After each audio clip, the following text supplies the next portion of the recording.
Let's think about the graph of the function y equal 1 minus x squared.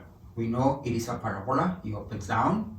And if we compare this graph with the graph of the function y equal 2 times 1 minus x squared, we notice that it is essentially the same parabola, but this one is a stretch along the y-axis of this. Essentially, we can get this parabola from this one after applying this transformation, t of x1, y1 equal to x1 2 times y1.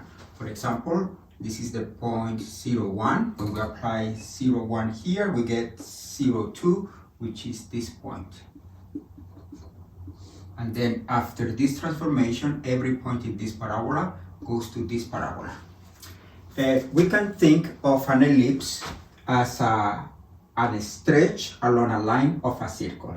If we have a circle and we have one line, L, and we do a stretch along this line, then we get something like this. This is an ellipse.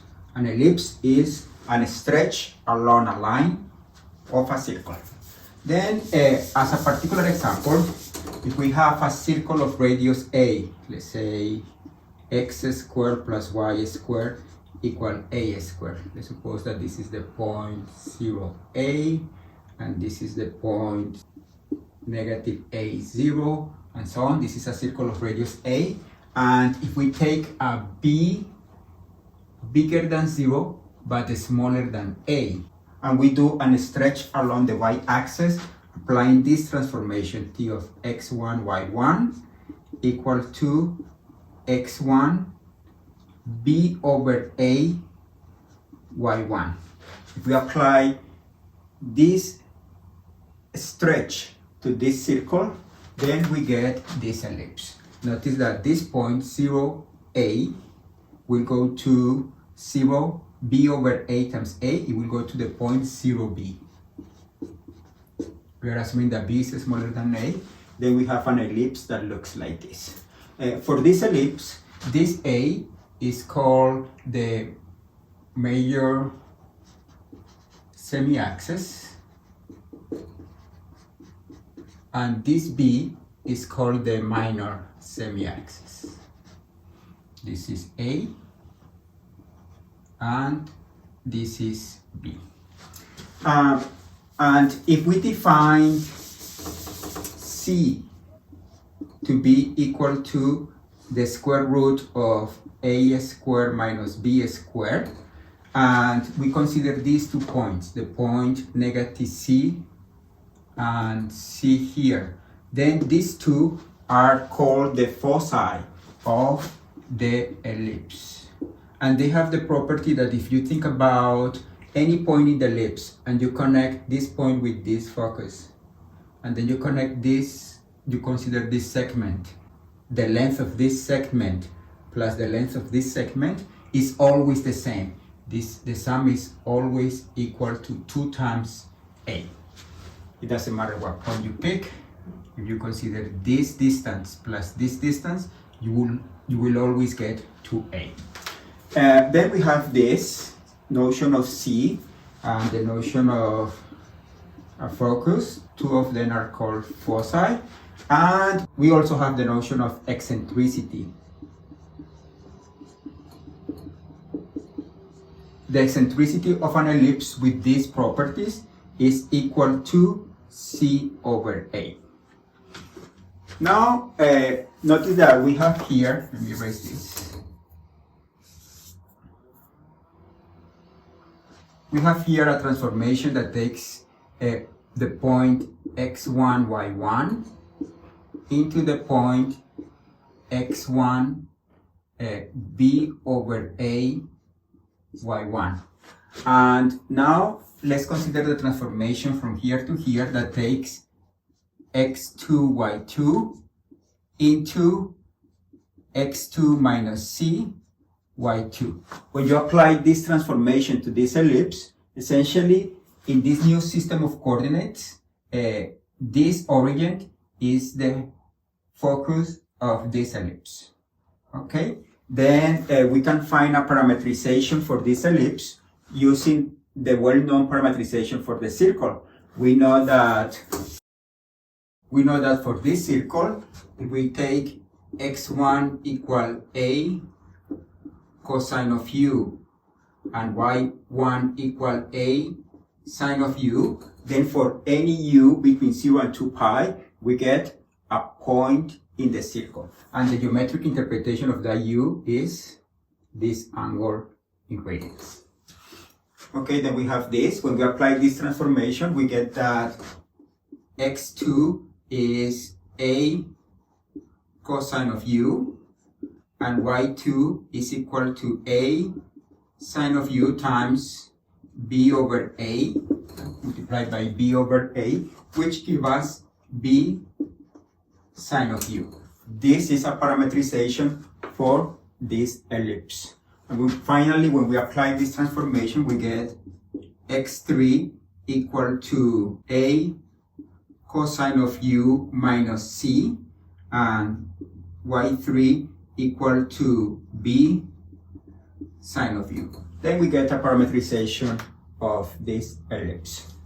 The eccentric anomaly is defined to be, of this ellipse, is defined to be this angle u. That means that if you want to find the meaning of the eccentric anomaly, the angle eccentric anomaly for this point, then what you need to do is you need to consider the center of the ellipse and then consider a circle of radius a with this center, the same center as the center of the ellipse, a circle of radius a.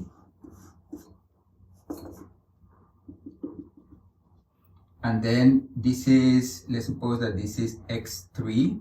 Then you just project vertically into the point in the circle. And then you consider this segment.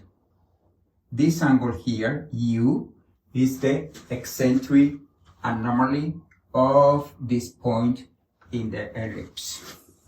This eccentric anomaly is going to play an important role in describing the solution of the two-body problem. We have seen that this ellipse can be parameterized in this form, but from here we get that b is just the square root of a squared minus c squared, and since c is e times a, then we get that this is the square root of a squared minus e squared a squared, and therefore we know that b is just a times the square root of 1 minus e squared.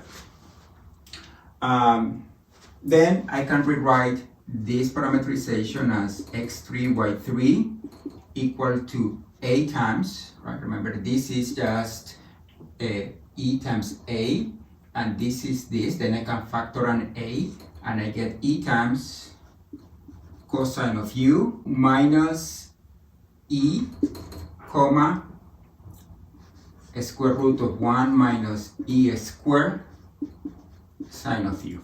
This angle u is the eccentric anomaly of this ellipse. Let me think about this function. Let's go back to Calc 1, and let's suppose that we have f of u equal u minus e sine of u. And let's suppose that this e is a number between 0 and 1. Then we know that this function f is always increasing. The reason is that f prime of u is 1 minus e cosine of u, and this is always positive because cosine of u is between -1 and 1, and e is positive and smaller than 1, then this is always positive. The graph of this function, if you think about that, this is 2 pi, and this is 2 pi, and here you have 4 pi, and here you have 4 pi.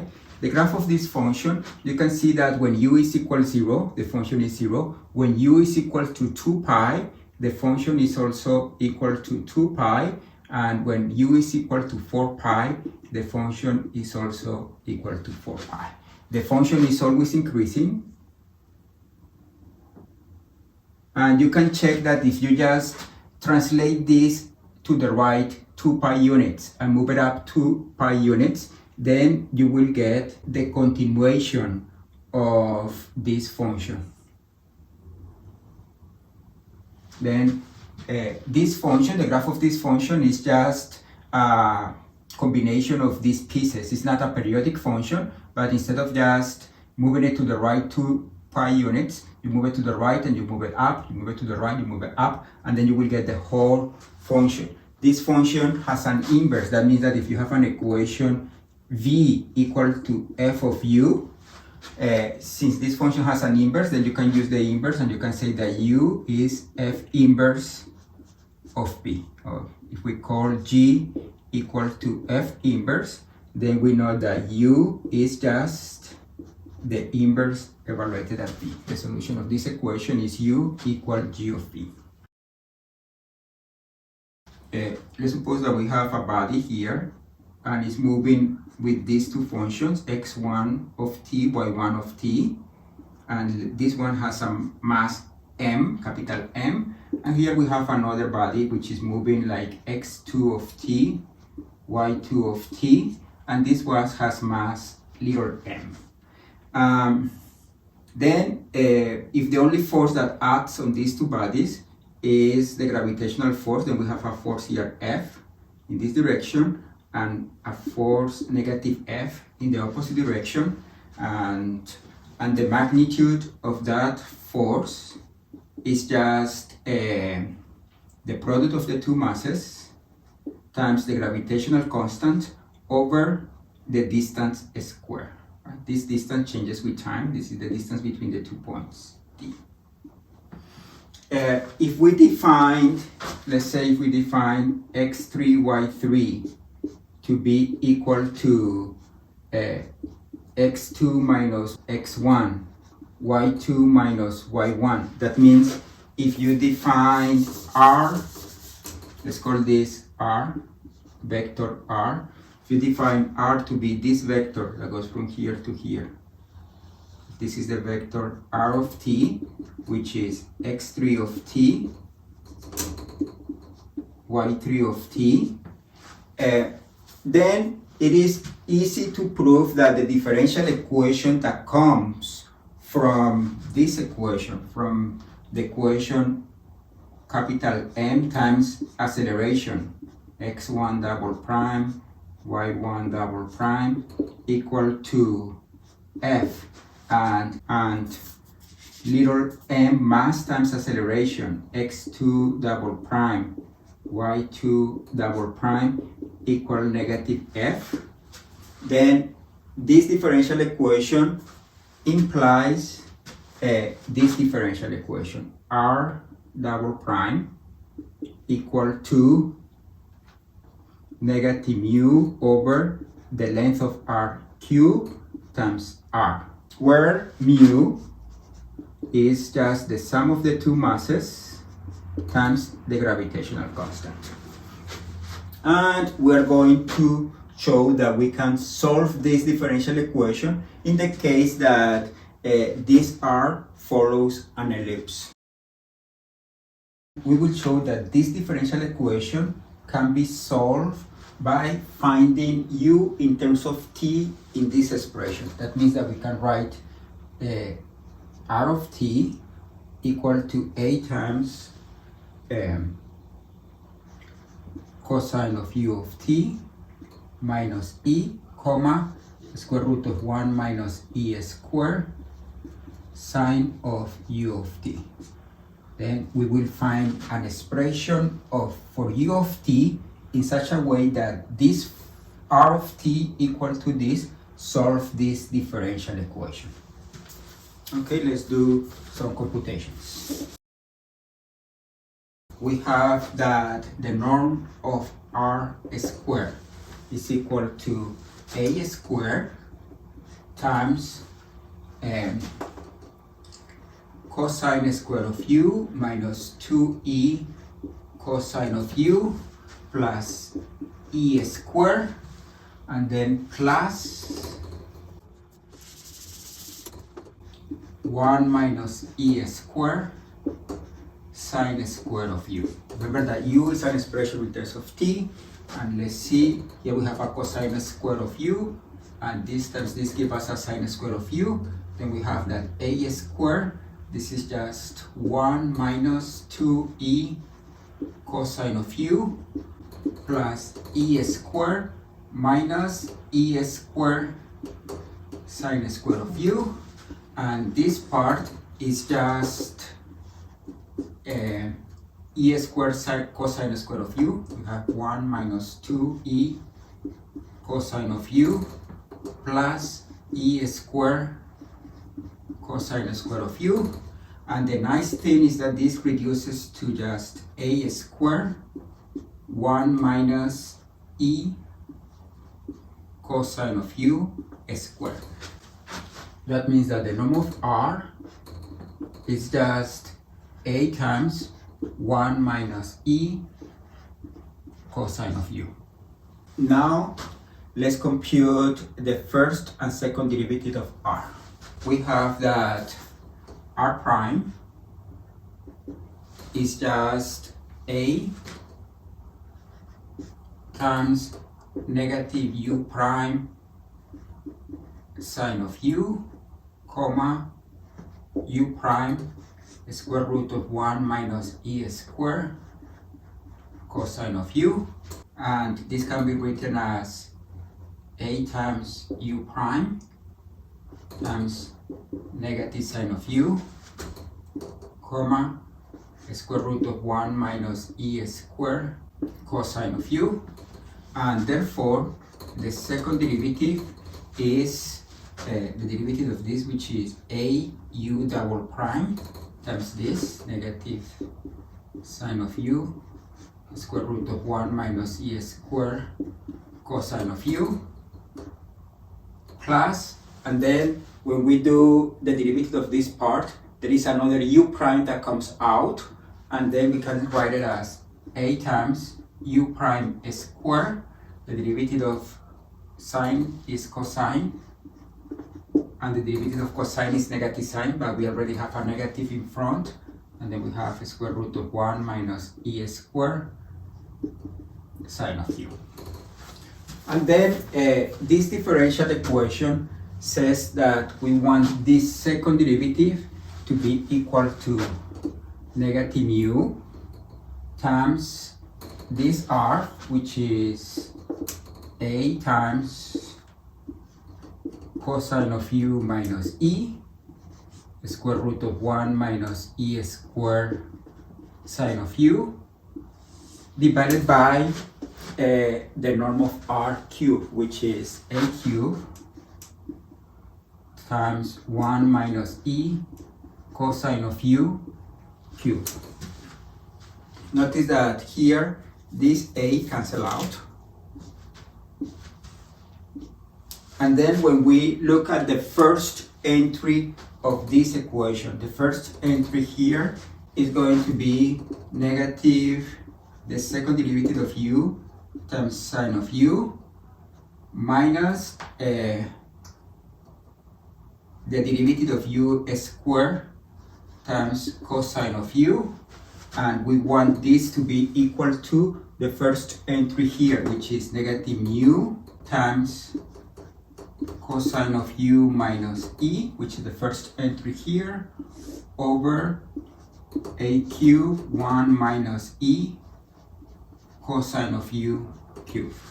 And when we compare the second entry of this vector and the second entry of this vector, this square root of 1 minus e squared cancel out, and then we get that the second derivative of u times cosine of u minus the first derivative of u squared times sine of u should be equal to negative mu times sine of u over a cubed 1 minus e cosine of u.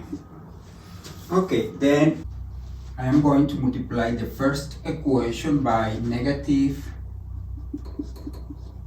cosine of u and the second equation by negative sine of u, and then I'm going to add them. when I get here, when I multiply this with this, I get second derivative of u times sine of u cosine of u positive, and then plus negative the second derivative of u cosine of u sine of u. This part cancel out, and when I multiply here, I will get u prime square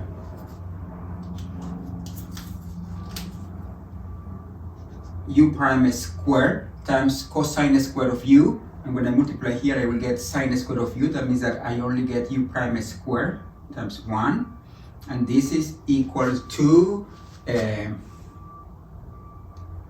mu times, here I get cosine square of u minus e cosine of u, and when I multiply here I will get plus sine square of u all over a cube 1 minus e cosine of u. That means that this equation reduces to the equation u prime square, the derivative of u prime square, equal to mu over a cube times 1 minus e cosine of u squared. And that means that we have the following differential equation for u prime. U prime should be equal to a square root of mu over a cube over 1 minus e cosine of u. And let me erase all of this. From here, we deduce that 1 minus e cosine of u times u prime should be equal to a square root of mu over a cube, and therefore we can see that this part is just the derivative of this function u minus e sine of u should be equal to the derivative. This is the derivative of the square root of mu over a cube times t minus t sub 0.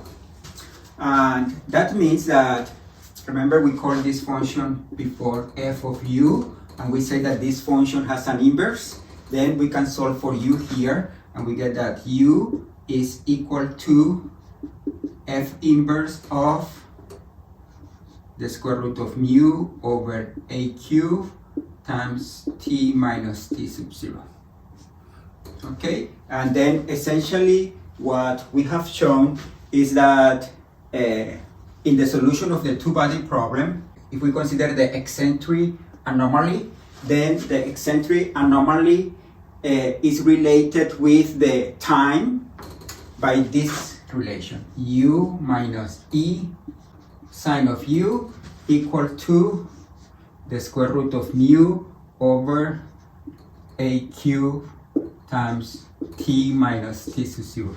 Then we have a parametrization of the ellipse easily in terms of u, and if we want to find a parametrization in terms of t, then essentially we need to consider the inverse of this function, the function f of u equal u minus e sine of u. This function that we studied before, that it goes like this. Then this is the connection between the time and the eccentric anomaly. Okay, this is it for this video.